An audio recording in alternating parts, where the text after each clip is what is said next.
Hello and good morning, everyone. It's the Rainy Character Show featuring Brooke Grimsley, but today there is no Rainy Character. He's getting some time off. He's enjoying it. And He's not under this desk, Aaron. No, he's not hiding. No. There's a lot of curtains back here. I don't know. I was looking for him. Yeah, he's not behind the big sign that you can see, kind of. Well, no, you can't even see it right now. So, but there is a sign next to Brenden Schaeffer. Brenden Schaeffer. It is now the Brenden Schaeffer Show, which I'm sure he enjoys because he was staying up all late last night working on articles. So I'm just going to let you handle today. Okay. And then that way it can just be the Brenden Schaeffer Show with Brooke Grimsley and Matthew Rocchio and others. I'm moving up the ladder. I mean, every day I move a little bit higher up the ranking. It's a lot of fun. I'm trying to move you up the ladder. You deserve it. How are you feeling today, by the way? Tired. I mentioned that. I'm tired, but you know what? Yes. I'm also wired because it's a great time in the sports calendar. I would make the case that today, this Friday, where you've got conference basketball tournaments going on, and they're not at the final round yet, so there's still a lot of games because they're still whittling it down in these conferences. I think this is the third best day of college basketball of the year. Ooh. Like the Thursday, Friday of March Madness, that's tops. But even today, I think is maybe a little better than the second round of March Madness, where there aren't quite as many games. All the conferences, for the most part, are still playing right now. And there's some great games coming up tonight. So I'm excited about that for college basketball. We've obviously got the Cardinals kind of inching toward the regular season beginning. The Blues still in action. Like, there's just a lot going on. And so I'm going to get myself wired by the end of the show, even if I'm a little groggy to begin. I think we're going to get rolling. I rep today with the Mizzou hat, so we're good to go. Yeah, as I was going to say, you could tell that he is a big Mizzou fan, and he's repping Mizzou because Mizzou was able to advance. The Billikens were able to advance. The Blues lost last night, and we'll touch on all of that here coming up in the show. But first, we're going to start with the Cardinals because the Cardinals were held to just 3 hits yesterday and a 1-1 tie. Yes, that can happen in spring training. 1-1 ties can happen. It's like a soccer game. I don't know what's going on. What is that? It feels like it should be illegal. And right now, the team, their batting average for spring, it fell below 200, right at the 198 mark. So their only run scored was a triple by Lars Nootbaar. Yay for all the Lars Nootbaar fans out there. Do we clap? Is that how it? Yes. Who's a hater? Is Rock a hater? Brooke. What's going on? No, it's just Brooke just can't call them Lars Nootbaar fans. What do you call them? The Nutty Neuters of Newt Nation. But the name was a little bit unfortunate because of the incident that happened to him. B-Shape doesn't seem to be vibing with the nickname. What Nutty happened? Neuters of Newt Nation. Did something happen? Don't you remember his injury? You don't remember that injury? You know, only the vaguely. Same thing that kind of happened with Yachty. Anyways, okay. we'll move away from that subject so that we don't start out it would the be show good. in We're this 2 way. minutes in and we're already talking about Lars Nootbaar, you know. And okay. Cards Fans 81 says, Nutty Neuters rejoice. Exactly. Oh. Exactly. So this is like a known thing. This is People this are aware. is a known thing. This is because whenever I was on the radio show, get on board. ding, ding, ding. I know that somebody's going to chime in and say, That's like, oh, you guys too? were on the radio? Yes. You chimed the bell for talking about your radio show? Randy doesn't even realize that sometimes on the Randy Character Show that he'll mention, like, we were on a radio show on 101 ESPN. And then somebody will always comment, you guys were on radio? So I have to say that. But when we were on the radio with Randy Character and Dan McLaughlin, there would be times where we had the Nutty Neuters of Newt Nation. Anytime that Lars Nootbaar did something, we would say Nutty Neuters of Newt Nation rejoice. So that's where that comes from. Okay. I'm learning the inside material now. Yeah, you're Mo's water boy, and I'm the CEO of the Nutty Neuters of Newt Nation. Didn't take long. So no, it did not. Hockey Dad Don says it's Friday, get down on Friday. It is. It's also 314 day. That is correct. Yeah, it's also going to be big ass storm day later on tonight, so I'm not really looking forward to that, but we roll along. We could dive into that too. I'm not prepared. I don't think anybody in this room is exactly prepared for the storm today, which is happening. I'm sure that everybody who's joining the chat right now, comment if you're preparing for the storm tonight and what we should be doing, because I'm never prepared for these situations. I just kind of ride it out and hope that everything's okay. A year ago today, there was like a hailstorm, and I live out in O'Fallon, and like our house got completely wrecked. And we do have a new roof, but they're kind of dragging their feet on everything else with insurance and stuff. And so we haven't even replaced the siding. So I'm hoping tonight, if there's more hail, the hail can skip the roof part, and the siding, that's fine. We're replacing that. But just can you leave the roof intact would be appreciated for sure. That would be great. Please keep everybody's roofs intact, and hopefully everybody will be safe today. But just going back to, because we had somebody said the Mendoza team, this could be Ben. Oh boy. Yeah, things are not looking great still for the Cardinals offense. It is spring training, so it's not going to be perfect, but still that's a little bit of a concern, which kind of leads into our big question of this opening segment is, who should the Cardinals leadoff hitter be? Because we actually saw last season, we know that scoring, especially with runners in scoring position, was a huge issue for him, but especially just getting things started was an issue for the Cardinals last season. And there's a lot of different candidates, and we've seen Ollie Marmol during the course of the spring training use different guys. We know that last season, Mason Wynn got the majority at the reps at the leadoff spot, but we know that Lars Nootbaar is another guy that could be a possibility. And even Brendan Donovan, maybe Victor Scott II. Who should be the Cardinals leadoff hitter? I think it's between probably two candidates. Mason Wynn, I mean, he was the primary guy last year. He's not having a strong spring, and so, it's probably natural to go, all right, even last year, his on-base percentage wasn't maybe as high as you would expect a lot of leadoff hitters, if you're a contending caliber lineup, to have been. So, there's some conversation about that. The other guy, though, when you think about old school leadoff, Victor Scott, if he makes this team and is continuing to perform offensively and getting on base with that speed, Brooke, you talk about a table setter. I think there would be some logic to putting him up there. It might kind of mess with, though, the way the rest of the lineup flows. We kind of figure Contreras will be 3, not 4, and that's where you jam two righties next to each other. But otherwise, you try to break up the righties and the lefties. With a lefty batting leadoff, it's a little bit tricky to do that, and I don't know if that's a big deal or not. But those are the two names that jump out to me that I think are plausible and Oliver Marmol could do. I don't know, Donovan, maybe, but I don't know. I don't know if I would see that. Those, especially even Ollie Marmol said this in regards to the leadoff spot and who will be getting that. He said, we've got some guys behind who drive in runs. So ability to get on base is key for those top two spots. So we were talking about setting the table, but also the guy right afterwards. Yeah. You need to be able to set the table with those 1 and 2 spots to be able to drive in those runs. Are they going to run enough to actually utilize the benefit of having Victor Scott in the leadoff spot? Because of course, conceivably, logically, you're correct. That's how baseball should work. Right. But I just wonder, even with the uptick last year, do we think the less radical jump that we expected, considering the increased base size, the fact that they were just getting faster as a team? We heard a lot about that they would steal more, yes, and then we didn't really see it. And so are you just expecting the Cardinals being the Cardinals, that it's a slow uptick? It takes multiple years for them to make this shift in philosophy? And will the shift in philosophy be enough where the punch you want from Victor Scott II, because of the speed, will actually be worth it because they're going to utilize that? Yeah, I wonder if they have enough good base stealers to be a team that runs a lot. I think Victor is one, though. I think, and it's one of those deals where we know the speed. We don't question that. They talked last year about he has to kind of get in tune and continue to improve as he develops the actual skill of base running and getting jumps. And it's something that he studies and works to get better at. But, I mean, he was just a cup of coffee kind of guy last year at the big league level, and he didn't get on base a lot. So when you're struggling to get on base, the times you do, it's going to feel like, well, do I want to really make it out now that I'm here? You might be a little more tentative. Ideally, he gets into a spot where offensively he's cooking, he's comfortable with the at-bats that he can take, and he's got an on-base percentage of, 320, 330. It doesn't have to be anything crazy, but if he can get to that level even, I think that would allow him to open things up a little bit and say, hey, I can be a guy that makes this a priority at the big league level as I have in the minors. Other than him, though, like Mason Wynn talks about wanting to steal bags, they don't have a lot of guys that I think you look at and could mark for 20-plus steals. They just don't have that skill set, I think, on their roster, at least in the guys that they have.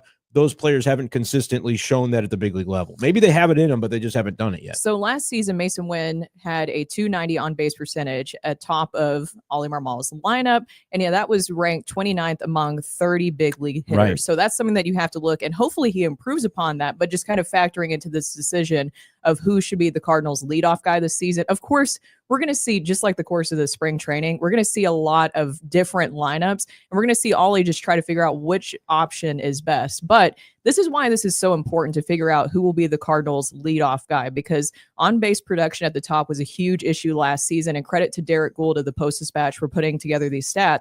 Last season, both the leadoff and number 2 spot were below average in on-base percentage. The Cardinals leadoff spot had a .292 on-base percentage, and only Kansas City was worse with a .270 on-base percentage. So this is why it matters so much. And their leadoff hitter, I mean, they went and got Jonathan India. They traded Brady Singer to the Reds. I think specifically because leadoff was probably the stood out like a sore thumb among a team that did really well last year in Kansas City. So they're addressing that in a completely different way. I wouldn't expect the Royals to again be dead last in that category. Mason Wynn, might still be the same guy for the Cardinals. And you talk about the notion of, and hopefully it doesn't go this way, but a lot of times guys have a sophomore slump. Like if Wynn slumps from that on-base percentage, I think he's still a good major league caliber player and a quality shortstop, and I'd want him in there every day. What he brings on defense and the potential he brings on offense, those are big factors. But as far as being a leadoff hitter, sub 300 on-base percentages, it's kind of an oxymoron. You don't really think of that being what you want in that position. So it's kind of tricky to say what they should do. And Rockio has a poll up right now where you can weigh in on who you think should be the Cardinals leadoff hitters. So the question is, who should get the most starts at leadoff? And we have Wynn, VS2, Victor Scott II, and Brennan Donovan, and someone else. So you could put Lars Nootbaar in there. His on-base percentage is really tempting. I know that I saw somebody mention that about that's why we're bringing him up and why we've already seen him in spring training at that leadoff spot, because it is really tempting. Rip It Up Card says, I got Victor's autograph at winter warm-up. I told him just run all year. He said he's going to. Boom. Proof the Cards will run wild. I like that. The players always want to run wild, though. My question about the Cardinals had nothing to do with the players' willingness to run. It's more management. And I know that you talked to Ollie about this a lot last season, and I know that it was something I even brought up to him. He always brought up that it was situational why he wasn't running these guys as much. Basically, if they were already down a couple runs in the game, what was the point of doing things like that? But is there another way to look at it where maybe we talked about the power could be an issue this season because you're not going to see Burley as much this season unless an injury happens or something like that. He's the only guy returning with 20-plus home runs. So do they try to go back to scoring in different ways like we've seen in the past with Cardinals baseball? Yeah, I mean, I don't know that you'll see a dramatic shift, honestly. Like, if Victor Scott, again, if he's a guy that's getting on base 300 or above and he's playing every day, I think you'll see him steal 20, 30 bases, and that'll be a noticeable shift. But for everybody else, I'm not sure as a team philosophy. Again, do you have the personnel, which the manager's not necessarily going to say when media's asking him about, why aren't you guys running? He's not going to go, well, our guys aren't very fast. They're not very good at it. Like, he's not going to say that. I would assume so, though. I mean, Mason Wynn's quick. Mason Wynn for sure could. Paul Goldschmidt was actually sneaky good at stealing bases. You look at his numbers, like especially back in Arizona. Yeah. He was unbelievable as a great base runner. Yeah. And like even Yachty, who was slow, he is the best way to just say that and move on. I think everybody knows. Yeah, he's kind of slow, but even Yachty and like Albert back in the day, those guys were really good base runners. They knew when a pitcher was taking too much, especially Yachty as a catcher. You're going to notice that about a pitcher. That baseball IQ. Yeah. So I mean, you don't necessarily have to be quick to be a base stealer, but just because you are quick doesn't mean you're a base stealer either. So they have to. Some of these guys maybe have to learn that as they grow. And probably the two fastest guys, being Wynn and Victor, are younger players that they might have had a lot of success with it at the minors. And then you get to the big leagues and it doesn't look the same because you're like, well, that guy's a lot quicker to the plate. That guy is paying attention. A lot of times in the minors, you'll see that even guys like Jordan Walker would steal a bunch of bases in the minors because your pitchers were not focused on that. They were focused on executing their pitches to get to the big leagues. And then when you get to the big leagues, you can add that element in of like, now I'm going to hold runners. Now I'm going to be more effective with that. And from a base runner perspective, it's not as easy to do. So, I mean, outside of Wynn and Scott, I just don't think they have a bunch of guys who you tab as, oh, yeah, let that guy run wild. He's got the green light always. There's just not too many of those, I think, on this roster. So it's hard to think that that's going to be a huge shift in the way that they go about scoring runs. But it could be situational, as you said, where, hey, if you're down 2, why are you going to make the last out at second base trying to steal when your run doesn't really mean anything? That was part of it last year for sure. Redbirds 92 says Scott's bunting is a plus as well. Newt's on-base percentage is tempting, but his power is better served. Oh, it went away from me. Sorry. Or higher, in my opinion. True. Bunting for Victor Scott II. Yeah. You don't want to say that all the time, but not really. And like Siani's another guy who does have speed and can bunt. But I just think that's more of a niche as part of the team. I'd rather the Cardinals find ways to drive the baseball, and I think that's what they're all working to do and try to improve upon as well. As much as you can, talk about some of these things, I think we almost give a disproportionate amount of attention to like they should bunt more, because to an extent you can do a little bit of that, but shouldn't that be more like 5-7% of your offense more so than it feels like we almost talk about it every other game. Like, well, when they're not scoring, why aren't they laying down those bunts? It's just, maybe it's just part of the frustration with people last year, just seeing with the team, especially offensively, where you wish that they would try something different. If it wasn't working one way, why not try something else where these players are capable of doing that? I saw one comment that said, I asked Rock, and he said it was Donovan. Grok, is it Grok for the AI? Is that the AI thing? The that you Twitter can ask? one, yeah. Is that the Twitter thing? Yeah. I don't have it right now. So I have it. We're going on a month. I've played with it. Of course you have. When they were talking about what was the deal? Yachty had told Katie Wu, like, I want to manage it. If I had to manage the Cubs, if they ask, like I do that. And I didn't share this with anybody, but I told Grok, can you make Yachty in a Cubs jersey? And I looked at it and I was like, that's gnarly. That's gross. I'm not showing anybody that. But that was did it, and it looked. It actually did look like him, and it was kind of startling. Really? It was gross, and I was like, I can't. I was gonna like tweet it out and make a joke, and then I was like, can we no, focus I can't on what do just that. happened I'm here? not doing that. Brenden Schaeffer, the masochist, murdered 3 trees in the Amazon. I did. Also, he could get this weird. You have to explain all that with the AI. I don't have to stuff. explain. I don't have to explain that at all. No, I think that there's a lot of people. Did they actually? When I click to do an AI picture, do they actually get? There's a guy out there that's like, all right, got to cut down 3 more. Yeah, a little ding. And then they mark on the little stump. They're like, Brenden Schaeffer did this. That's how it works. The parking attendant of there we Rock, go. as you will, Brenden Schaeffer, as you know, gets a little ding on his little machine and says 3 trees that you have to kill now because Brenden Schaeffer doesn't care about. He takes his machete. He's like, okay, here we go. So just to explain a little bit of what Rocky was talking about, if you haven't seen it.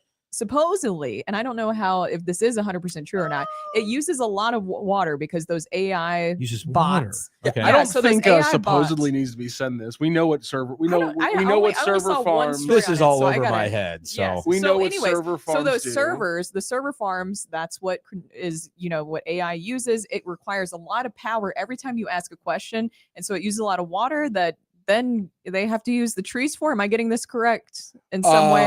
I know I'm like mishmash. It's actually you're correct that my my insult, I guess, is missing the mark. I guess sorry, B-Shape, if you're a masochist, you had to drain the aquifer. Is that what actually it is? the issue that's being You're caused by all water. this AI stuff? I'm sorry. I did it one time because I thought it would be funny for a joke. Listen, and then it was so startling what I saw. You got scared and you did. Did you post it? No, it was one of those where it's like, I bet it would be a funny joke if I found one that was like Yachty. I was like, look, here's what Yachty said he would manage the Cubs. Haha. And then I didn't do it because what I saw, I couldn't unsee. I would just screw with you because here's the thing. It might be true, but everyone's going to screw around with the AI generating imaging stuff because it's funny. It is funny. And we all have something nerdy or goofy about us that like B-Shape wants to see Yachty in a. It was like the Cubs Uncanny jersey. Valley. Yachty in a Cubs jersey was I like saw that with Uncanny Jim Valley. Edmonds. You're like, that was weird enough already. I didn't need to. Oh, right. Like that was weird enough already when Edmonds went to the Cubs. He actually wore a Cubs and he jersey. actually wore it. Yeah, I don't need. Isn't it funny though that he like kind of stunk it up with them for that brief time that he was there? Isn't that what it was? Or was he bad with the Padres and then went to the Cubs and was better? Maybe I got it. Maybe I got it mixed. The David Freese trade was Jim Edmonds.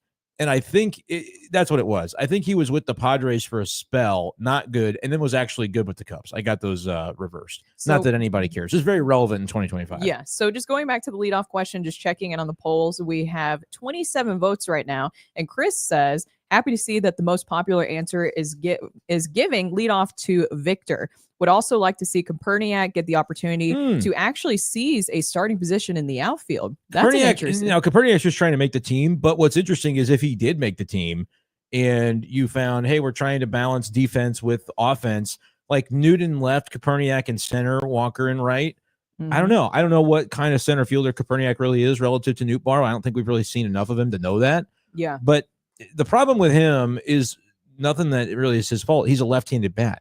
Nootbaar's a left-handed bat. Like you almost could use a right-handed version of that because Siani and Scott, or pardon me, those two are also left-handed outfielders who can play center. So it's kind of, but his offensive upside, I think, is probably higher than Siani's, might even be higher than Scott with at least what he's done currently. He's had a really good spring. We did the roster projections with Brooke and Randy earlier this week.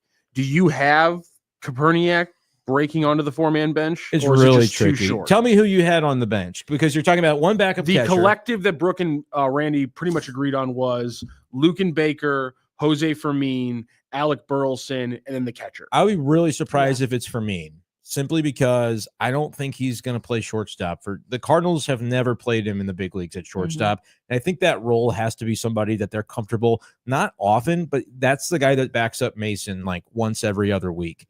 And so unless the Cardinals have seen enough, because he's played some in spring this year, unless they said, hey, you know what, he actually can handle that defensively, I'm a little skeptical. So I would probably swap him out, honestly, with Barrero at this point. Yeah. I So think that's who John Didden had on his bench was Barrero. Now, what has to happen is they would have to cut somebody from the 40-man, which could be Fermin, could be Hellman.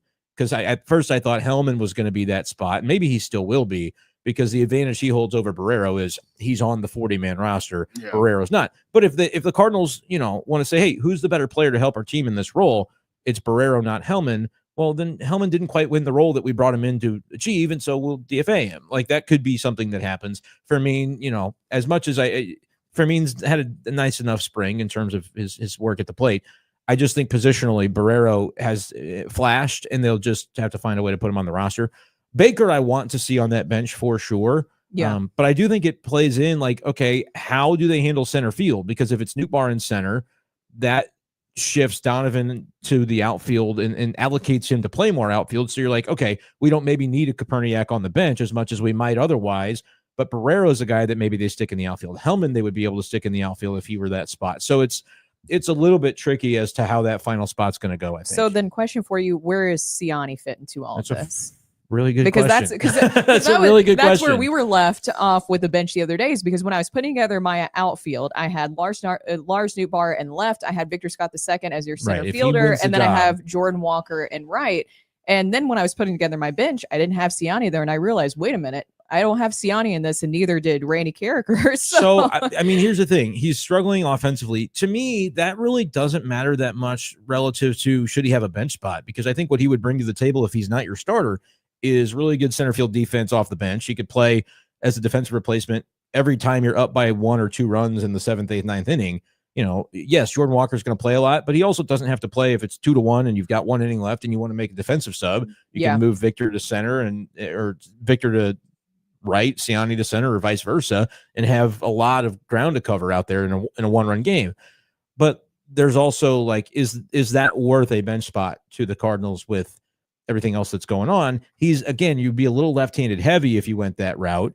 I like Luken Baker as a guy that they could bring in almost every game to face a tough lefty reliever. Exactly. Yeah, but the problem is if you bring him in, he's almost like a mercenary that's going to take 1 at bat, and then you're like, okay, how do we move the defense around to allocate for the fact that, you almost cost you 2 players. And Klebs talks about you have to pinch run for him if he gets a hit. Like, that's how Klebs feels. So yeah, it'd be nice to have a guy like Siani to do that. But positionally, I wonder how it works out exactly, and whether or not they feel they have room to justify Baker, or if they have room to justify Siani. It may be that they don't have both Baker and Siani, and what do you value more off the bench? Right-handed thump, or that guy who can can pinch run, defensive replacement, lay down a bunt like Siani? I don't really know what they'll choose. That's then the position that they're in, and that's honestly the position battle I'm watching the most is the center field for the Cardinals, because it's the one. So this season, and honestly, for Victor Scott II, I don't want to see him sitting on the bench. If they're going to commit to him, then he has to be. If he's up, he's starting, and that's why it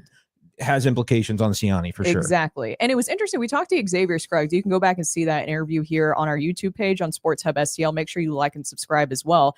But Xavier, we just left it wide open, Brenden. Yeah. We asked him, which player are you most excited about this season? You know who he said? Michael Siani. Interesting. He said that he was the one that he believed had like the most upside, the one that he's really excited about. He's such a good, smooth center fielder. He is. He's just got to hit a little bit more. Yeah. I said last year, if his OPS would start with a 6, he's a guy you play 160 games, because he's that good defensively.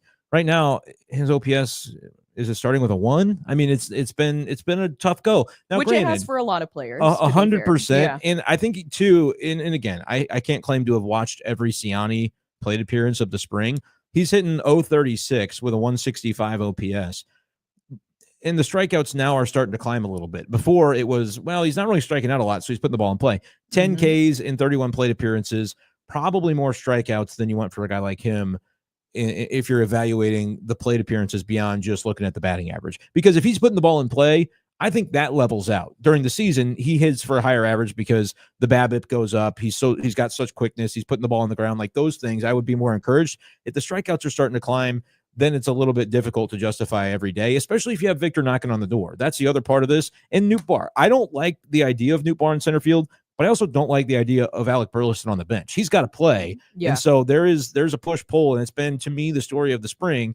And we're halfway through the spring, and we haven't still really gotten a grip on what they're going to do about this. Another big story this spring and something to watch for is Matthew Liberatore. He's performed well in every situation they put him in so far this spring training. We should note that Steven Matz looked good yesterday, so that's something just to watch for. But just going to Matthew Liberatore, Katie Wu of The Athletic writes that the Cardinals have been encouraged by Liberatore's stuff this spring and are considering giving him another rotation opportunity. But my question is, how? Because that's my question is how I don't think they're when. And I'm not like disagreeing with that report. I just don't think there's any. I like it. I like Matthew Liberatore. I believe he deserves a shot. Same thing with Michael McGreevy. But for both of them, how can they give them a position right now in the starting rotation? McGreevy's closer because I think he's first up. If there's an injury, McGreevy's in. And right now we're less than 2 weeks away from opening day. Let me just ask it. Over, under 0.5 injuries to the starting rotation between now and I'm going to say over too. I don't know who it's going to be, but it's happened every year. So it's happening to every team too, of course. And so I'm bracing still to go, hey, I don't know who it's going to be. I don't know how it's going to happen. But when people look at the rotation and say, well, this is bogus, you're talking about a transition year and McGreevy's not even in your starting 5 on opening day. First, let's get to opening day before we declare that, because he very well could be. He's the first one to slide in. Now with Libby, I think the tell that he's not going to be, and again, he wants to start, so that gets reported because Libby would like to start, and the Cardinals are open-minded to it, but they have to live in reality of how many spots they've got right now.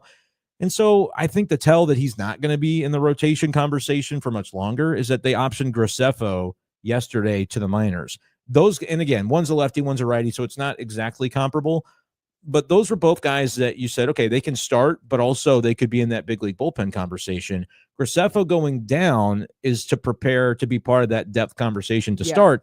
Liberatore, and Mozeliak even kind of said, the other one is, when they signed Maton, it's like, okay, that's part of the deal with Graceffo too, is they don't maybe need that righty to be part of the bullpen mix. They want to keep Graceffo built up. But if you're keeping Graceffo built up and McGreevy built up and you think Quinn Matthews could be ready before too long, there's a lot of names that are in that mix. You might as well maximize the Liberatore bullets, because you could send Libby to AAA to keep him stretched out as a starter. But when a starter goes down, is he even the first guy that you'd call upon? And if he is that best for the long-term health of the organization? If guys like Graceffo, or if it's by mid-May, they look at Matthews and he's pitching well, wouldn't he be somebody you'd like to see get an opportunity too? So I want Libby on the major league team, and I think the bullpen is the best way to do that. Now, if he's throwing 2 innings at a time, could they ramp him up later to start? Yeah, but that's kind of what they did to him last year. And I don't want to see him. I'd like to keep him in a role once he's in a role. And now they have the depth, I think, to afford to do that, where it's like last year they didn't have anybody to step in, so Libby kept having to do it. I think they've got other guys now at AAA that'll be waiting in the wings. Yeah. So Redbirds92 says, hope they stop messing with Libby. Yeah. He's got the setup man / killer instinct. He's a great reliever. I 100% agree with that. He's approaching this offseason. We talked to him a little bit earlier this year, but he's approaching this offseason. He did as a starter. That's his goal. He wants to be a starter, of course, but it seems like right now, just depth wise, that this is the position that's best for him in the bullpen until you saw that little thing too. This nap. You gotta be. You know what, Brooke? You were just giving. We've got to let it go. Turning that into we'll never get just it. You just reaching it at nothingness. We'll never ever kill that. I will thing, say, unless I use grok right there, to kill it. Okay. I understand all that. Can we also talk about like how do we get Matthew Liberatore into like a barbershop quartet or like a Burl Ives contest, because the voice he has needs to be utilized more than His just deep talking voice? everyone. Is there a bass Have you not talked to baritone? Matthew Liberatore? Yeah, he does have that deep kind of He's got voice. an Have you not insanely talked to deep Matthew? voice. At first, I thought he was singing on Do the you- show, and I missed it. No, got I He's know got it's that insanely deep voice. I don't think he sounds quite like that, but- we could do some fun stuff with Matthew Liberatore. He needs to Does he branch sing? out. I Do we don't know? think he Bullpen, does. long relief, starter, quartet. low bass, and a barbershop quartet. I think we can make this work. Very interesting. I don't know where to go with that, but that's Look at that. I Yeah. mean, the Eagles did the You said offensive did. line singing Christmas. They had a I Christmas think we album. have something here. We bring Waino back, and he runs, a little pitcher quartet. I just think there's something here. fill out the rest of that for next week. I want to know who the I'll others work are on going it. to be in GB the. says Libby could tour with Wayno, just like you were saying.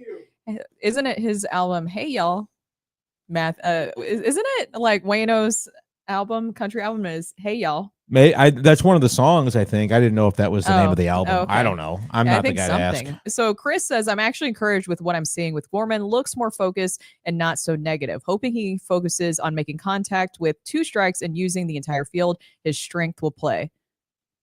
Yeah, I mean, that's the thing with him is that his strength will play, and they're trying to give him that runway, ding, ding, ding, where he can play fully. We need a bell, I tell you. We do. There's a We lot of need things I to mean, those ding. are cheap, right? Where do you get that at? Like Staples or something like that? Bells.com, I think. Yeah. Topher Rock says Libby could be a Tanner Scott type down the line. I was going to actually give another example. I think he's Okay. Andrew Miller. I think he's prime Andrew I Miller. think that Andrew Miller's a good Remember comp Andrew there. Miller when he was in the playoffs with like Cleveland and New York and whatever, and he's throwing 3 innings one day and the next day he's closing? Like, Mhm. I think Libby has that mentality where if he just gets it locked in, I think he's got the stuff to become that type of reliever for the Cardinals, and it could very well happen this year for him if he puts it all together. So just to look back at the poll with what we were talking about earlier in the show is who should be the Cardinals leadoff guy. We have Wynn at 33%, VS2 at 39%, and Donovan at 22%. And that's why I wanted to get this chat up, Brooke, from a little bit earlier from Steve, because VS2 had about a solid 48% the entire time.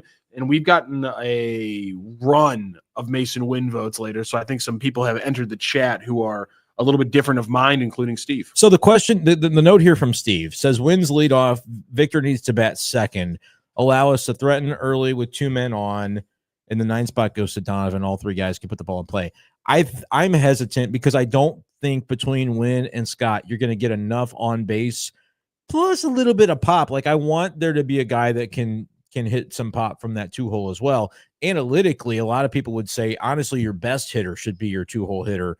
And I'm more so in the mind that doesn't have to be your best hitter, but it should be somebody that is gonna have an OPS, upper 700s, 800 or better. And I don't really think Victor Scott's at that point yet. Where like I'm okay with Victor batting 9th because I think in the same way, like he puts a ball in play every time that's not the first inning, you can still rope Wynn and Victor together.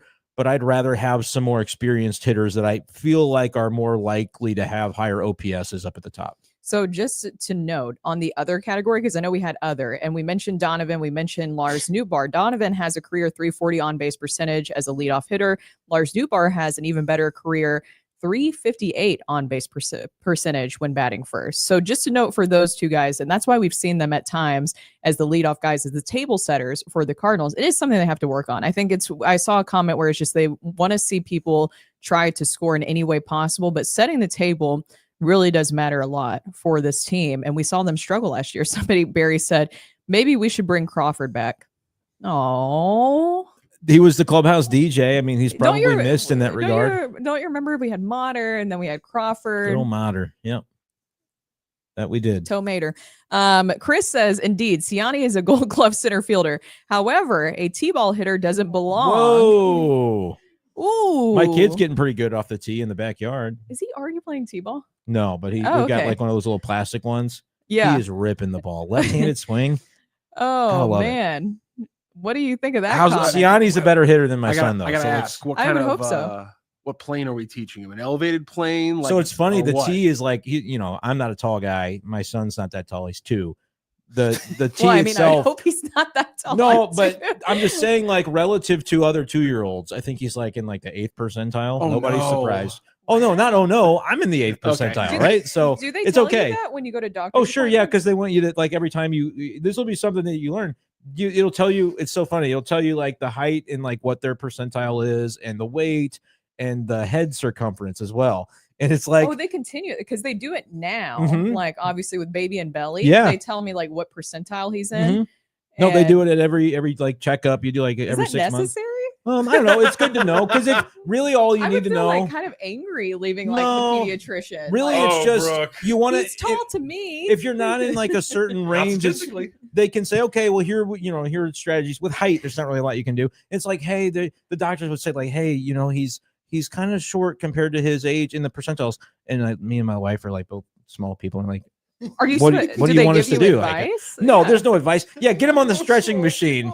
Yeah, pull his fingers. No, they with the So, height, but the I think head it's more- circumference is like he's in like the 40s, and the Nice. weight he's in like the 30s. So relative to height, this kid's gonna be like a little bowling ball. But anyway, He's a little. the bowling T ball. is taller than him to answer your question. So it's a very like he's got to kind of reach up to be able to swing on the T. I feel like I can't help it when I hear those things too. And the doctor isn't saying this, but when I hear that kind of stuff, it's like, oh yeah, my kid's in the 30 percentile height. It's like, so focusing on books. You know what? Those running backs, though, man, those guys, they get low center of gravity, and they've Jerry got Sproles comes they've crashing got through a those, wall. and he's got this big melon too, where he can, you don't want to lead with the crown of the helmet, but you can think about different things that you can do with Yeah, this. I will being say shorter. He's going to be a bowler. How about that? He'll learn to He'll He'll bowl. be a great bowler. He will be. So I will say my cousin, he's short and his wife is short. They were approached by their doctor about growth hormones Oh, for really? their God. for their son.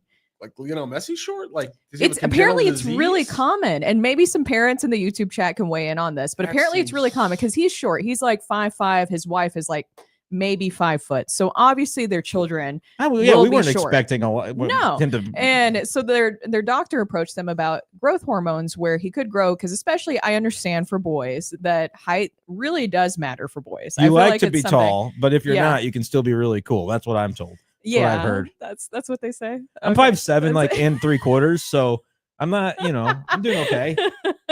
Let's talk about something else. What are we You're a doing? grown man who just said 3/4 on his height. You kind of Are have you to. doing okay? You kind of have to when you're Oh when my it starts with gosh. 5'7", you get to the 16th of an inch. You're like, yep.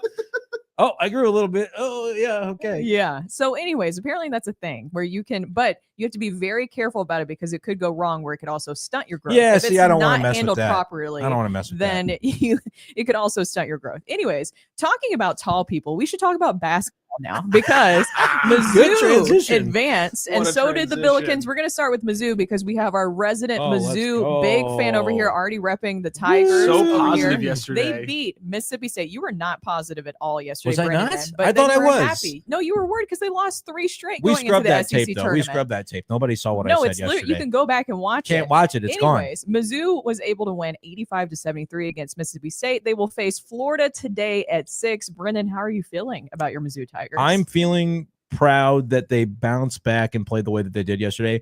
I'm feeling terrified because I don't think Mizzou goes very far in the NCAA tournament if Mark Mitchell is unavailable. He injured his knee last night.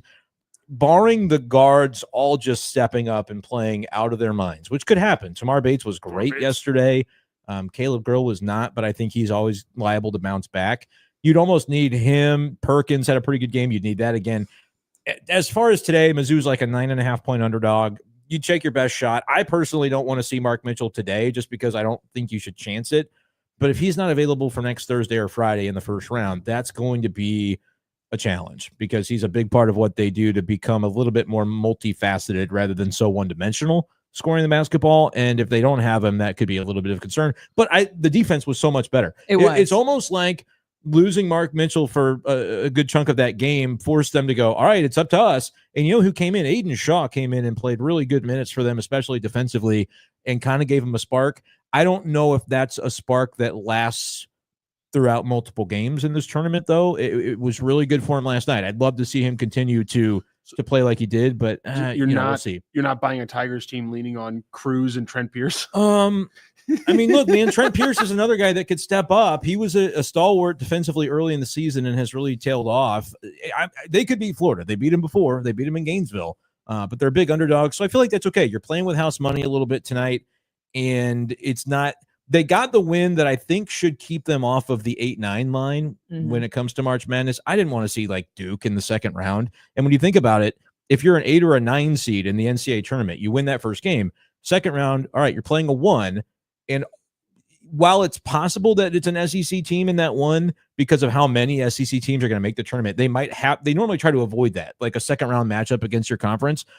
But the ones are going to be Auburn, probably Florida. I mean, if Alabama goes on a run, maybe even Bama. Like Duke or Houston would have been the team that you were playing.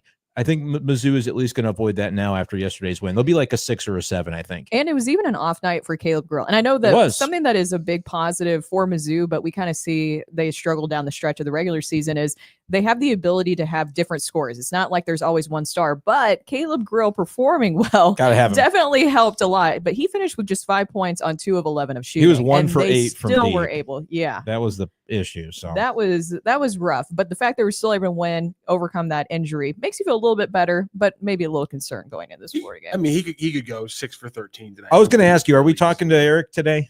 We are talking to Eric here about 5 after we finish up this segment. Coming up next. I have been scouring the books to see if there's going to be a line. What's the line for Caleb Grill 3-pointers? Because I think today is the day that because he was 1 for 8 yesterday. 3 times during conference play. Maybe Eric will know the stat. 3 times during conference play, Caleb Grill hit 1 or fewer threes. Like he didn't make multiple threes. And in the next game, he always had 3 or more.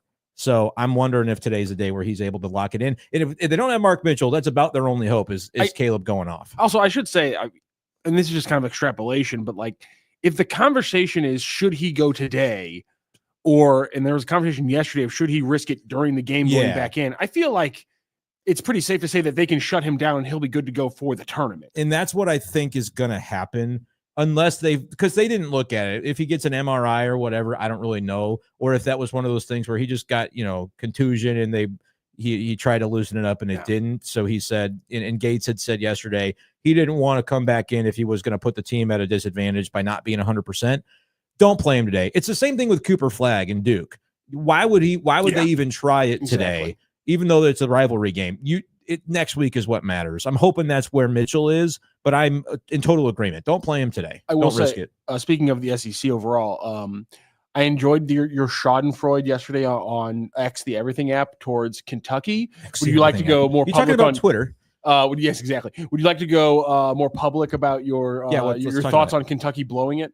So at one point I said Kentucky should have to go to Dayton for what they were doing last night. Like you're banished to Dayton because they blew. I don't know if anybody was watching this game. It was very late last night, but they had like a 10, 11 point lead. And then they kept inbounding the ball and Oklahoma would take it and go do a dunk. And then it would happen again. And it happened enough times that Oklahoma actually took the lead. And then Kentucky calls timeout, draws up a play. And dude, like on the baseline, just like, Matrix is a left-handed runner to win the game to save Kentucky's tail. But yeah, I for a minute there, I was like, this is one of the most epic collapses of all time, but they ended up winning. So I guess all's well that ends well. Unless you had the spread. Anyway. There it is. Anyway. There it is. Now we got to the bottom of it. Chris says, thinking you need to save your stud for the tourney. The SEC season may go down as the best in NCAA conference ever. Yes. It's a basketball conference now. Well, it just means more. No matter what the sport is, it just means more. Although in the women's side, Molly Miller apparently not considering Mizzou, so whatever. Oh, sorry, buddy. I know. Yeah. I know, now maybe they'll get a good coach. It's fine. The Billikens versus Davidson yesterday. Bills win 83-75, and they will 83-75. I just realized those scores are really similar. They just transposed the last digit. I heard Did you just notice that? Well, I heard you say it, and I'm like, is Brooke reading the Mizzou score? But then I had to catch myself too. 85-73. Yeah, Mizzou. And then Bills. Whoa, that's creepy. I did not realize that. Yeah, so they will face Loyola at 1 today. What do you got, Rockio? Look, I'm going to do Mad Dog. Where's your bubble? What do you got? Can I go in the bubble? No, I'm not ready for the bubble. It's going to cover my I'm just going to tell you. No, I don't want the bubble to cover Brendan's face. I don't. No, we can do it. So, Billikens, great game yesterday. Isaiah Swope had a huge game. Gibson Jimerson, huge game as well. Both those guys potentially playing their last games of college basketball. We know for a fact that whatever Gibson's game is the last game, forever. Gibson's gone. The Isaiah Swope thing, I will tell you this time right now to say, one of his years of eligibility that has been used up was at D2. And so is Isaiah Swope playing his last game of college basketball potentially today? No, I'm not because sure. the Bills are going to win. That too. They're playing Loyola Chicago. They played them twice this year, one of the home and homes on their schedule. They lost in Chicago after giving up a second half lead of, I believe it was double digits. It was a bad game. And then when Loyola came here, they blew the doors off Chaffetz with the most 3-pointers the team's ever hit in one single game, and the most a single player has ever hit from deep, with Gibson Jimerson hitting 9 3-pointers against Loyola Chicago. So you combine the fact they were able to control the first game and they blew the doors off the second game, take away the shooting variance of the second game, and yes, this should be, in my opinion, a Bills game that if they can come out the gates and score well, and if they don't completely lose the game in the first 5 minutes of the second half again, this is a game that easily they can walk away with a 7 or 8 point victory. Obviously, Vegas thinks very differently because the Billikens are insanely inconsistent and like to take 13-point leads and then win by 1 point. And there's a very good chance that's what happens today. But again, Billikens, if they get a good start and they don't blow it at the beginning of the second half, those have been the two big keys for them. Is just the beginning of the halves. If they can play solid the first 4 minutes of each half, this game will be winnable in the last 4 minutes. What did you discover something? I'm looking at a couple different things. I looked up to see if there's any news stories, and maybe Rockio knows whether Sister Jean will be at the game. I hope not, because she's a good luck charm for Loyola. She gives them devil magic. 105 years Don't old, say Sister devil Jean. magic. Well, Yeah, not for like a nun. I don't think you is. probably. I don't It think you is. probably. It is. I think Don't you say could just that. say like nun magic. Fine, nun magic. Anyway. I hope they She's don't have it today. I hope. 105. I believe that's accurate. Let her stay home. Please do not tell me you flew her to DC. That's a swamp. No 105-year-old should be flying to a swamp. Well, anyhow, Is she going to be there? that's what I was asking. I didn't know. I didn't know if you could find. No, a story or I not. could. The last story from her is like 5 days old, and it asked, and this is where we are with Google. What's her net worth? Was the most recent story. I'm like, I don't really care. Probably not very much. Pretty sure there's like a vow of poverty. doesn't have to pay Anyway, taxes. I kind of figured that the net worth of Sister Jean, not the most pressing matter with the game today. But anyway, so I was looking that up. But what actually made me guffaw, You sickos. Lenardi has Mizzou as a 7 right now, facing Utah State, which is who we played 2 years ago. I don't want to face the same team. Yeah, Can we get a little bit of variety in our lives? I'm with you on that But one. I also think he's now got 14 teams from the SEC in the tournament, because after Texas beat A&M, they're in the Dayton bubble, projected to face Xavier. And I was looking at that, just thinking that's crazy. But Billikens win, yes. No nun magic to knock him off. no I'll take a nun bill. I'll magic. take a Billikens. Let's call it a 3-point win. Okay. We'll find out if that's a good number when we talk to Eric Sontag here in just a moment. Yeah. Can I say one also- more sleuth thing? No, just kidding. Go ahead. This is for Rockio. Gibson Jimerson. Have you ever kind of wondered why it's not Jimerson Gibson?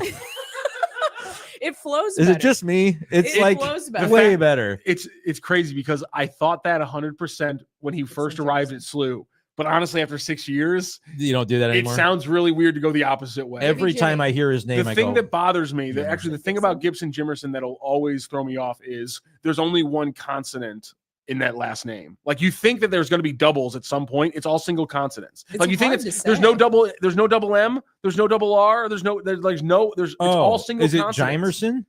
No, it's not Jimerson, But that's how it's it is- spelled? Yeah, but you think there'd be a second M in there. It's all single Just consonants. one, huh? I don't know why. It's always thrown me off. We got to get to the bottom of this at some point. This Also, is just very want to relevant. mention, because we do have a lot of games this weekend. We're talking about Mizzou, we're talking about Billikens, Blues, Cardinals, all that stuff. We do have our post games that you can watch right here on Sports Hub SDL. We'll have anytime a game ends, basically here that is St. Louis related. I know that Mizzou's not in St. Louis, but still, Might as kind well of like be. adjacent. There's a lot of alums here. I'm going to be like an careful. hour and I'm a going to be half careful away. with this because I know that like SLU, definitely a local team. Mizzou, I consider to be a local team, but then it's like Illinois, is that local? I have my thoughts on that, but if Sports Hub is ever like getting gung ho about Illinois, I don't want to, down put it down. So, There you but I go. have my own opinions. Yeah, let's you'll be just right say. on that show, won't you? Just The Illinois what I show. want you to do is just Google the distance from Columbia to St. Louis, and then Google it to Champaign and see what's closer, and then you'll know. I feel like there's clearly a lot more Mizzou alums too. So I think you win there. Now we're going to talk to Eric Sontag, the host of Sophisticated. I can't even love say it. sophisticated gamblers. It's domesticated, right?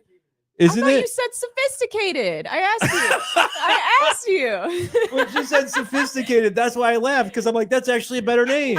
What do you think, Eric? Sophisticated. Can we change the name of the show? No. I kind of like that better. It makes me sound smarter rather than just, it's just three dads. You are It's three old, sophisticated, Eric. tired dads. I swear to God, I thought that he said sophisticated earlier because at first I just wanted to call you At this our point, I don't even resident know. betting expert that's and funny. be really lame. And I thought he said sophisticated. My bad, Eric. Man, we're gambling. If you could please dress up too. Please dress up and do it. That's apologize an if I excellent. Get a monocle. You need a monocle. Oh my God, this is actually better. We do a bunch of Monopoly themed Yeah. Monopoly themed stuff Yep. with it. Oh, this could What work. do you call the glass? You know, like It's the a fancy- monocle, right? It's a Yeah, monocle. yeah. He needs one of Yeah. those. You have to bear with me because pregnancy brain is a real thing, Eric. And I'm going to use every excuse in the book to be able to No, get that's away fair. with what I just said. So you are the host of Domesticated Gamblers. Maybe we'll have a sophisticated segment once. But Eric, how are you doing today?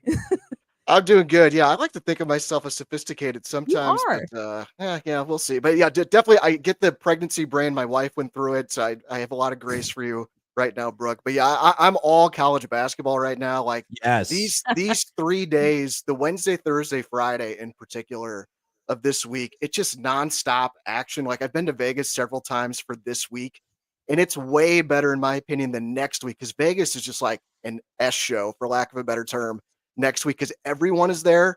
This week is sneaky better just because there's more games and there's more action, basically agree. from like 9 o'clock in the morning Vegas time to like the time you go to bed. So this is just like the absolute like crescendo of the gambling year for me. So just sticking to March Madness. Now, you know, I'm not a big betting person. I'm trying to get into it a little bit, especially with it being a part of Missouri here soon, eventually, whenever they decide to put a date on it, as we've discussed in the past. So for a novice bettor, what is the best way to approach March Madness betting? And also give me the degenerate version too. Well, the degenerate version is you bet every single game of the tournament next week. I'm a big fan of doing that, but the key for that is don't bet the amount that you normally bet on a game. Maybe cut it in half, maybe cut it in a fourth. I just had a little taste just to give you enough where you get a sweat on it. Because that's the way I like to enjoy the tournament myself. But I was looking at you guys were talking about Caleb Grill a few minutes ago, Brenden. I did find his 3-point props. You can find 3 or more 3-pointers at -112. You could also That's about right. yeah, and 4 or more 3-pointers is +235. So that is out there. I am a little nervous about him. He's been quietly like pretty shaky from the floor. I was looking over the last 4 games. He's 10 of 36 from 3. That's 27%. If you go back the last 8 games, he's 21 of 72 from 3, which is 29%. He just had 2 threes against Kentucky, 1 last night against Mississippi State. I'm in lockstep with you with what you were talking about with Mitchell. Like, when in doubt, I think sit him today. I just had like a big sigh of relief myself last night. Like, okay, like they got off the schneid. This losing taste is out of their mouth. Like, I'm almost like from a fan perspective, if they get beat by 30 today, like I'm okay with it. Like at this point, like next week is all that matters to me. They got done when they needed to get done in this tournament. So I definitely I'm going to be on Florida and the under tonight. Florida's just so elite, both offensively and defensively.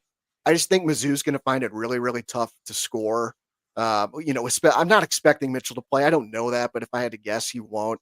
With Grill's struggles, like tip of the cap to Bates and Perkins for how awesome they were last night.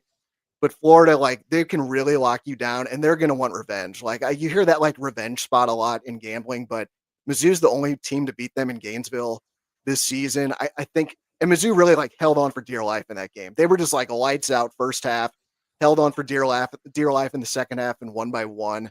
So I don't think Florida would mind running up a little bit on Mizzou today. So yeah, I just hope my power is still on in my house tonight as I'm trying to watch that game, because I think that's when the storms are coming tonight. Yep.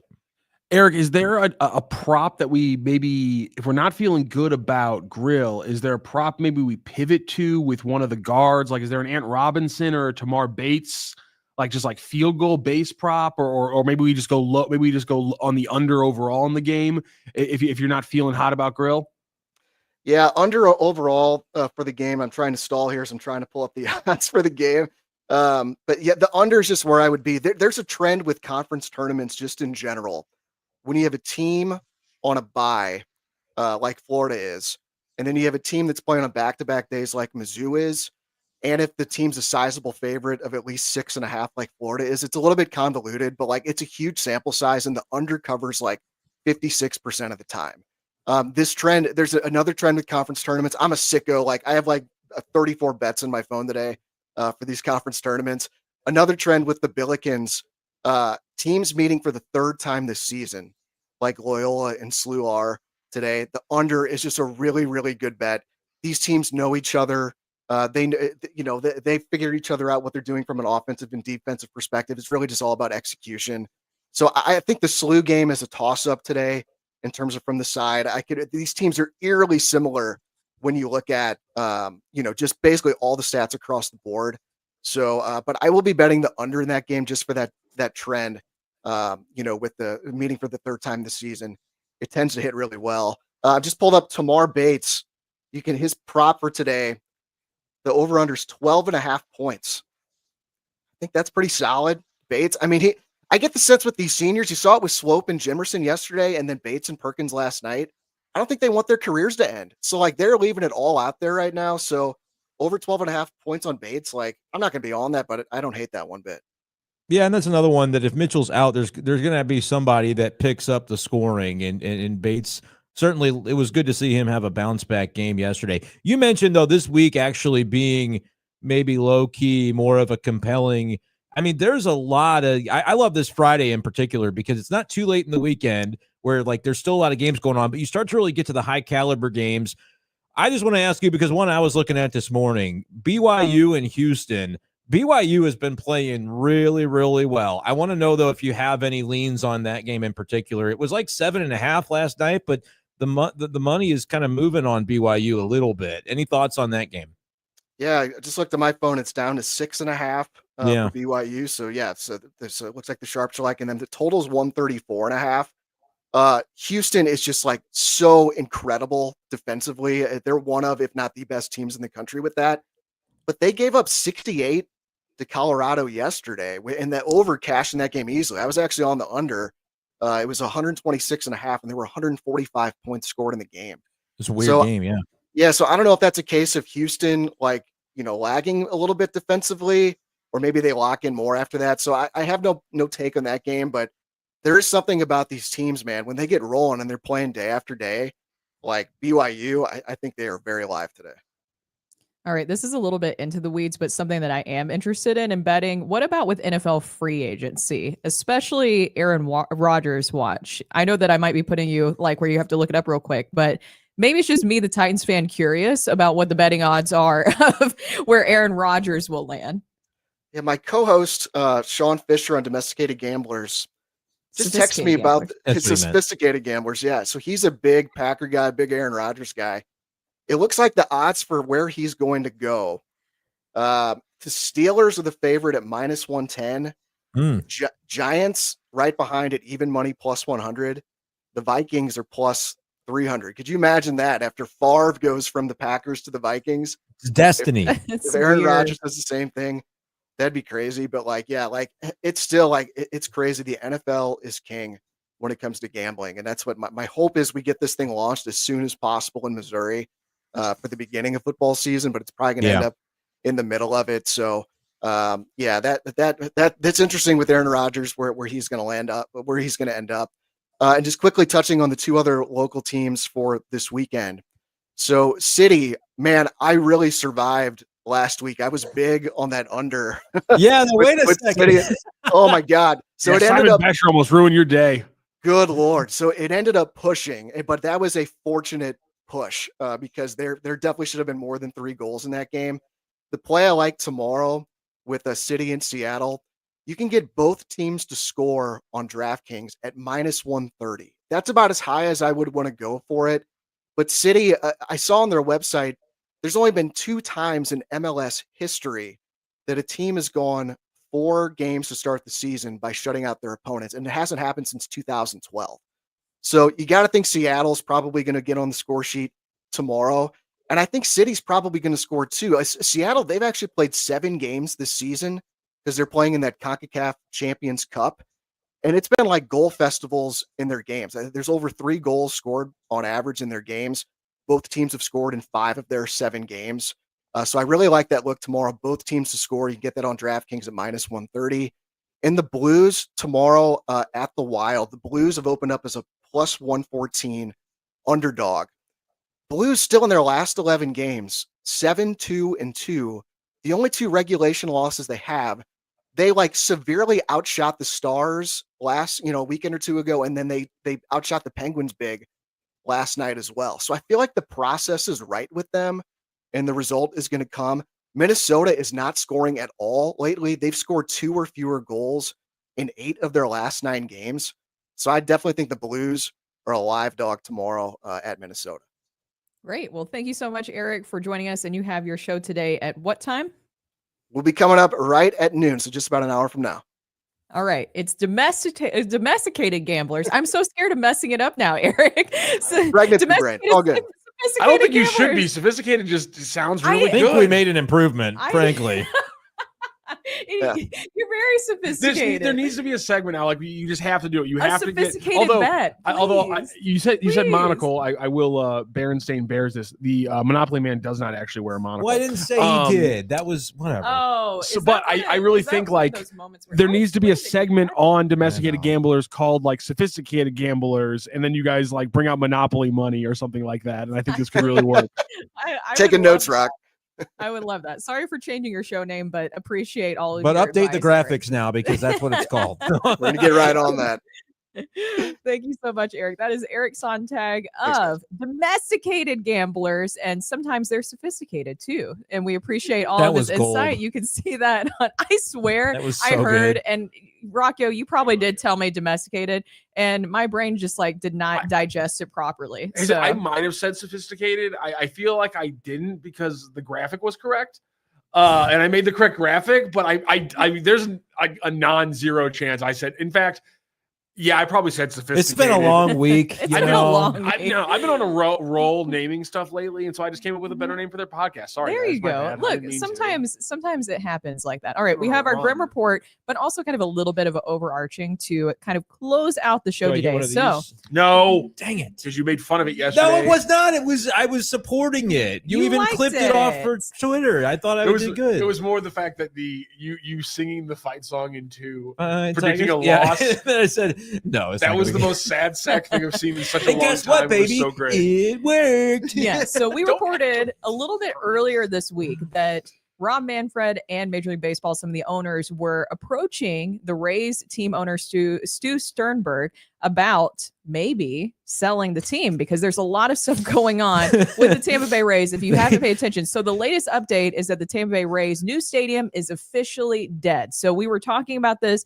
It is official at this point. And Stu Sternberg released a statement, and here's what he said. After careful deliberation, we have concluded we cannot move forward with the new ballpark and development project at this moment. A series of events beginning in October, I think we know what happened in October, that no one could have anticipated led to this difficult decision. So it seems like he's using the hurricane that happened as a way to kind of divert attention away from this. But I think that the owners were right. If he doesn't have the ability to properly use the funds to be able to give a correct stadium to execute this plan, which would be better for the fans, for the Rays, everything like that, he should not own this team.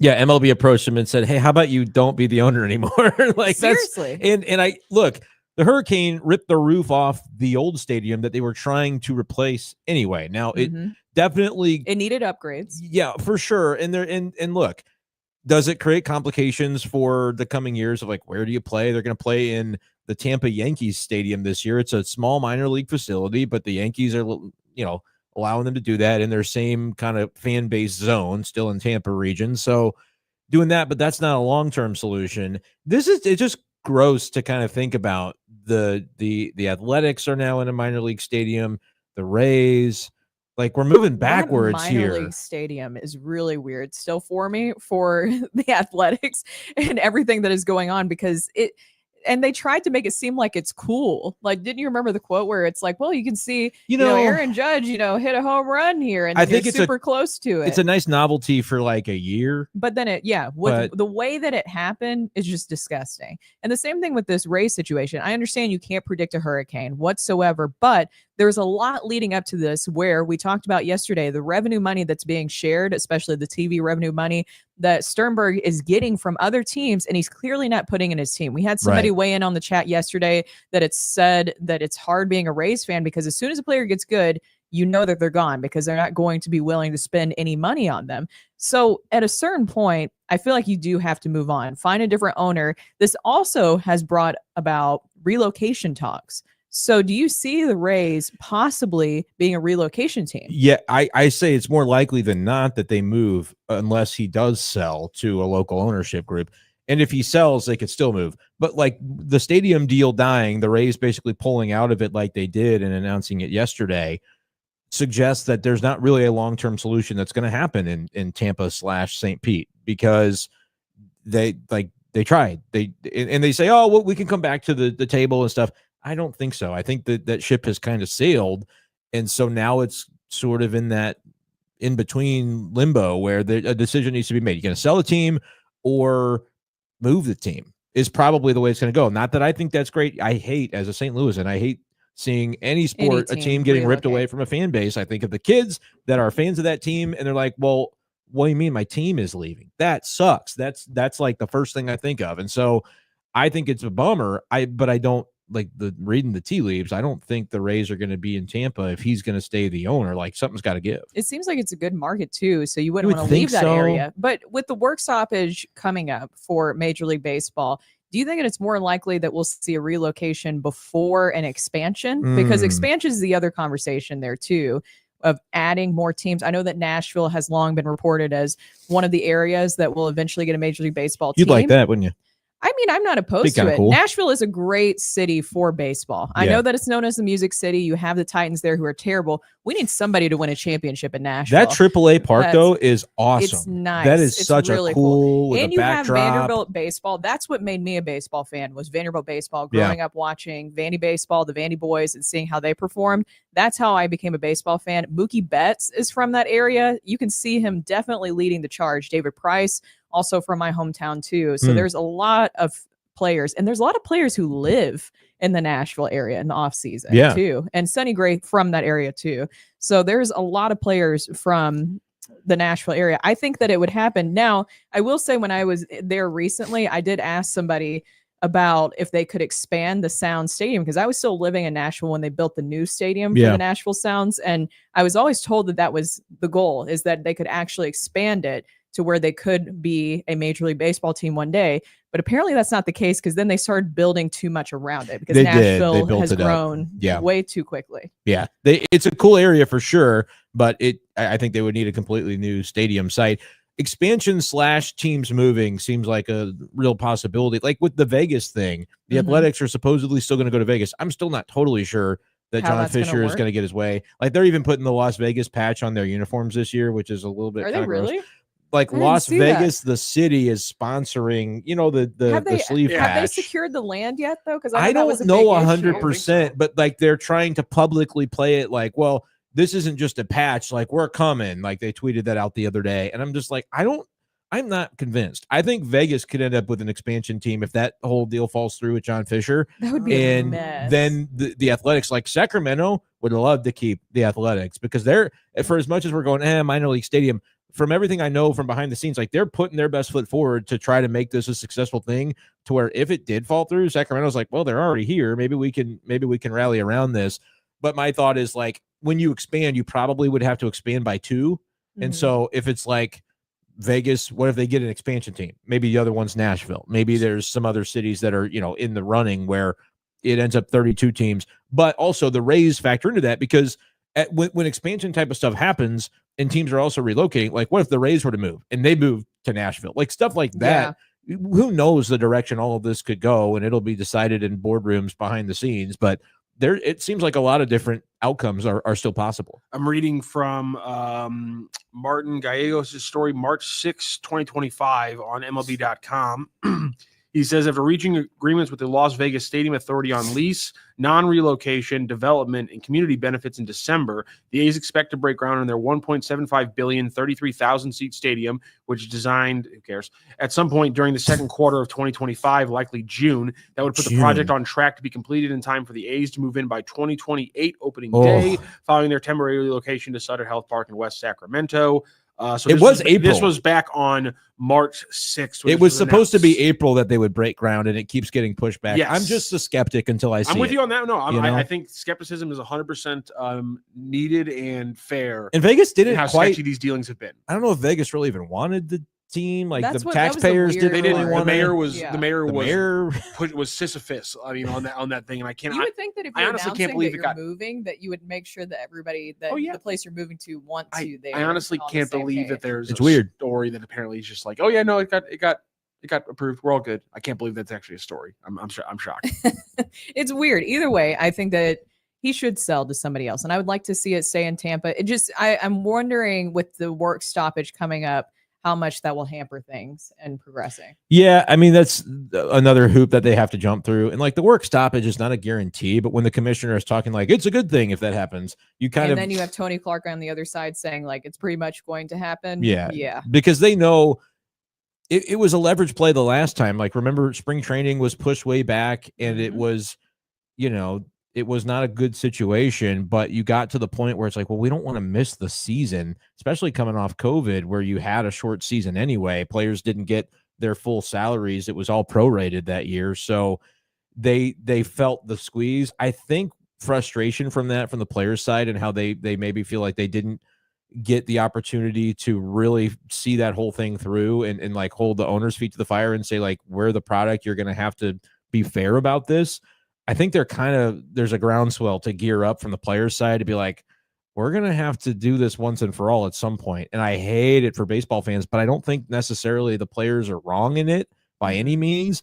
But I also know that when we've talked about this, when it's billionaires v. millionaires is the way it's perceived, fans are going to just be fed up with both sides. And that's what the owners want. They want the public sentiment to turn against the players so that it ends up that, they get a better deal. And I get it, because I just hope we have baseball too. I love it, but it's going to be one of those things that's looming. And I'm glad we're already talking about it, because it's that way when it happens. If it happens, it's not going to take people by as much of a shock. Now it's time for overarching. Yes. Brendan's favorite segment. Do it. We got to get the little arch. There it is. There it is. You see, look, you said that you were going to get some energy I going know, by the end of the show. And I have something for overarching really quickly. It popped up Okay. on the screen because Tell us. sometimes it likes to do that. Well, I wanted to show you Share with the guys class. this. And this is a sandwich. This is a special 314-day sandwich down at the Gramophone, which we've talked about on this Oh, I show love before. Gramophone. And I know you love the Gramophone. I gotta And sneeze. so it is a toasted ravioli sandwich. That is their 314 special. It's obviously March 14th. So your guys' thoughts on the sandwich? That's 6 of them? Do you want to go grab this right now? 6 What is raviolis. What else is on it? I mean, it looks like to me like I don't have the full breakout of what it is. Well, It just I just mean, kind of look at the picture. Is it like a prosciutto? What's on there? It's I Just can't. look at the Is it a picture. schmear? I it looks can't like really see. it what looks like is. we got bacon going. It looks like we got some Okay. bacon on there. Probably with some toasted mayo. ravioli, or some sort of. What do you mean? You would put mayo on? No, that? well, what's the white stuff? Is it- cheese. cheese? That would be cheese. Oh, I've my Do you heard of think friend. that's Provel? Yes, probably. So if it's a St. Louis-y sandwich, Probably Provel, yeah. I do see sesame seeds on the bun. Okay, this is interesting. Not. I think even with my pregnancy cravings, this is not going to hit the A spot toasted for me. ravioli though is like kind of a sandwich by itself. This looks like acid reflux to me. Oh yeah, because you've never eaten eaten like a chicken sandwich that had breaded chicken on it.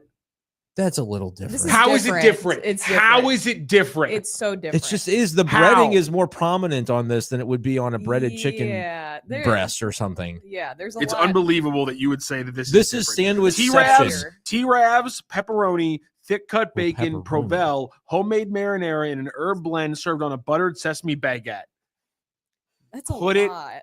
In The baguette My is, belly. you know what? I'm actually out because the baguette is too. There's going to be a lot of bread to fight through on a look at you can baguette. see the bread on the picture. That's not a too much battle. bread. That's a perfect amount of bread for a sandwich. That's a battle, Rock, with everything that's in that thing. To have to also You have know it what? be on a This is- baguette. You're gonna be hugging this the is toilet this is later, what I get for basically. bringing up a 314-day thing with somebody who grew up in the 636 and whatever the hell Nashville is. That's actually 615. funny. What? That's actually kind of funny because Is that like a dig at each other? No, like it's a. I didn't say a word, but it was a dig at me. Yeah. Yeah. So what happened is. that? So what happened is. Correct me if I'm wrong on this. Back in the day, 20, 30 years ago, however long ago it was. You about to explain area codes? 314. Yeah, because she's not Okay. from here, so she might not know this. Well, I like to know the area code battles. We have the same thing in Nashville. There's a new area code in Nashville, 629, and so we don't like those guys. It's easy to know like who's the newbie and who's an OG in Nashville. But the thing is, 636 has been around for like a long freaking time at this point. But it was like St. Charles County is where that was kind of. No, I mean 636 comes in like Baldwin, man. Really? Yeah, like 636 is not that far out, really, at all. Okay, neither is St. Charles County, to be clear. Yes, but I literally came here. Where did you grow up? St. Charles County, like St. so Charles, O'Fallon, there you go. to Wentzville. Let me ask you this. That's 636 territory. Something that I'm still getting used to is, do you consider yourself a St. Louisan, or This do is a St. bad- Louisans Turn the cameras not off. consider you Turn the cameras a off. St. Louisan? Look. Because you get what I'm saying, because it's like, tiptoe. I do I've get what heard, you're I've heard saying. that people like from St. Charles, they don't consider themselves St. I Louisans. don't avoid from St. Louis area. Do you call yourself a St. Louisan? Sure. It depends on who I'm talking to. If I'm talking to Rockio, no. Because then he'll call you out like immediately for it. No, I won't at all.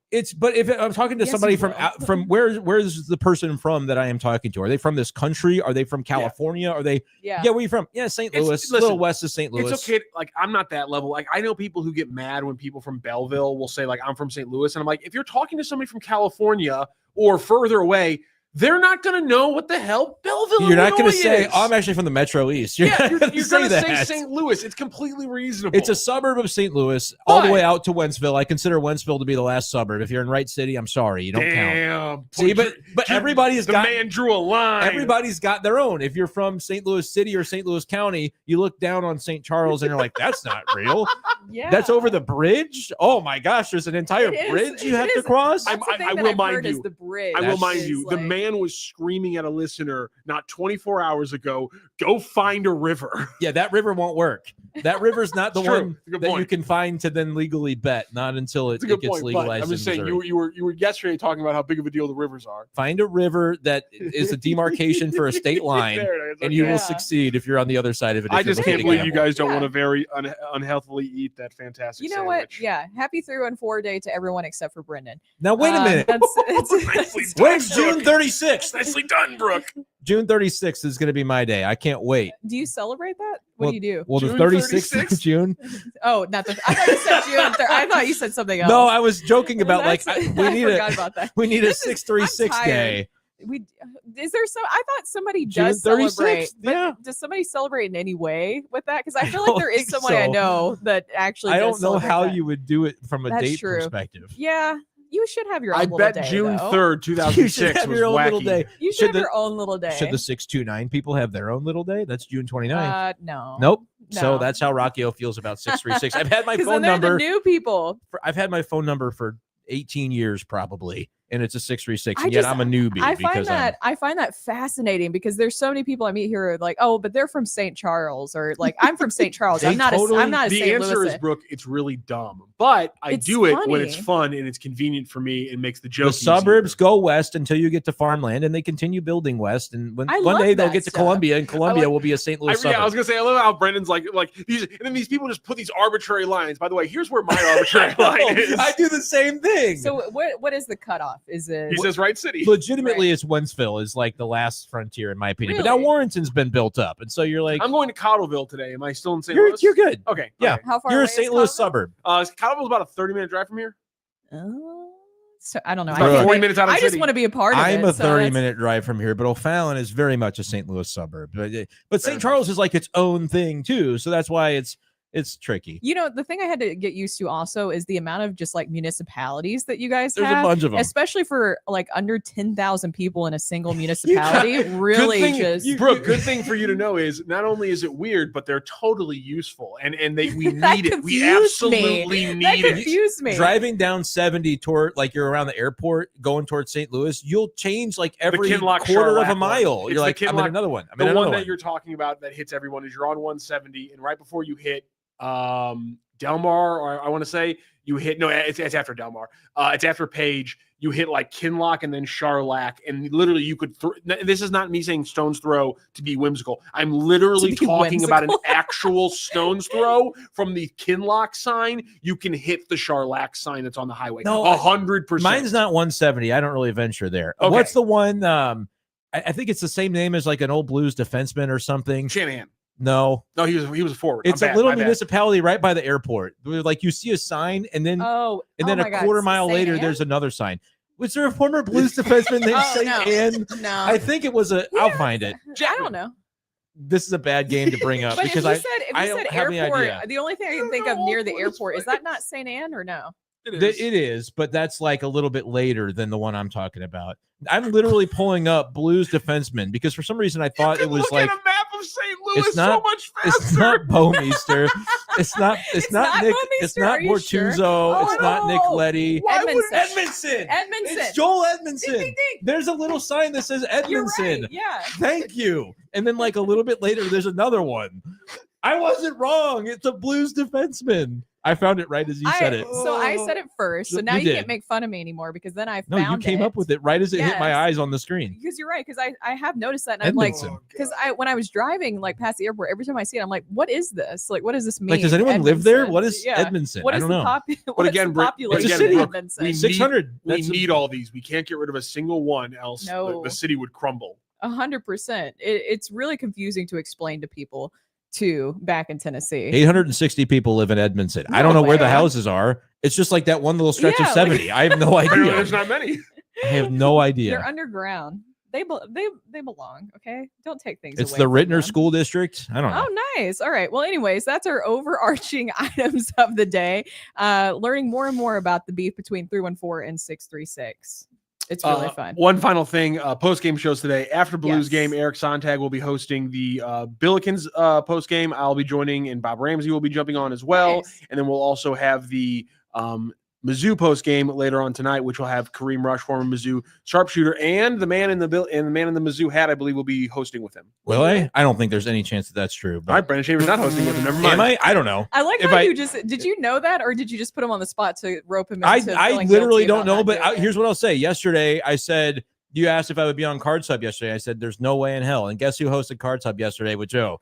It was Schaeffer. me. So you just never do know. You just So never every time do Brenden know. says he's not doing a show, he's doing a show. Yes, Brenden he Schaeffer's just said I'm not on the Mizzou game It is tonight, which is good because there was no way I was gonna be. It's Kareem just, Rush. I won't even have power in those hours. It's like Kareem Rush and There you go. Chris Pelican, much like last night, will take over for the Mizzou postgame. So hopefully both on the SLU postgame and the Mizzou postgame, we're talking about wins. And of course, earlier on in the day, domesticated gamblers, who we renamed the sophisticated gamblers. That was good. Do you like they that, come Joe, up by in the a way? couple hours. Joe can't be seen, but I just wanted to ask him if you liked it. Brooke called them the sophisticated gamblers, and it kind of rolled off the tongue. I told her to change the graphics. It's time to update the. I think is that not a great gimmick? It's a great gimmick, honestly. Wear a monocle, that sort of deal. Yeah, we said they need to put a monocle on and then have a segment where they just use Monopoly money. I love that. Honestly, you're welcome. Thank you, everybody, for watching today and for weighing in on the YouTube chat. Happy Friday. You have more? I keep Yes. trying to end Sophisticated it, and then gamblers you is keep just a telling Wall me Street to. segment. We never know how to end a show here. No. Bye.